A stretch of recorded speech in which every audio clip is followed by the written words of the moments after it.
महिला आरक्षण विधेयकाच्या समर्थनात मुंबईत महायुतीच्या जन आक्रोश मोर्चाला सुरुवात झाली आहे। जांभोरी मैदान ते वरळी डोक या दरम्यान मोर्चा काढण्यात आलाय आणि मोर्चात मोठ्या संख्येनं महिला सहभागी झाल्यात। वरळी डोम इथं महायुतीची जाहीर सभा देखील होणार आहे। ही दृश्य आपण मुंबईतली पाहतोय। विधेयकाच्या समर्थनात महायुतीकडनं मोर्चा काढण्यात आलेला आहे। महायुतीच्या जनाक्रोश मोर्चाला सुरुवात झालेली आहे।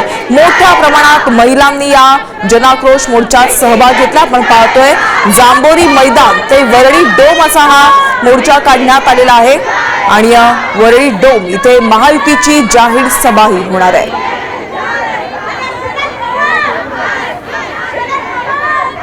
2023 मध्ये घटनेची दुरुस्ती झाली होती आणि आता त्याची अंमलबजावणी होणार होती आणि असं असताना आमच्या हातातोंडाशी आलेला जो आरक्षणाचा घास होता तो त्या ठिकाणी हिसकवायचं काम हे काँग्रेस असेल, राज्याचं म्हणाल तुम्ही तर त्या ठिकाणी उबाठा असेल किंवा पवार साहेबांची राष्ट्रवादी असेल यांनी केलेलं आहे आणि त्यामुळे यांचा महिलांची विरोधी जी मानसिकता आहे त्याचा चेहरा समोर आलेला आहे। म्हणून आता आमची लढाई पण थेट असणार आहे। हा आक्रोश तुम्हाला त्या ठिकाणी दिसतोय।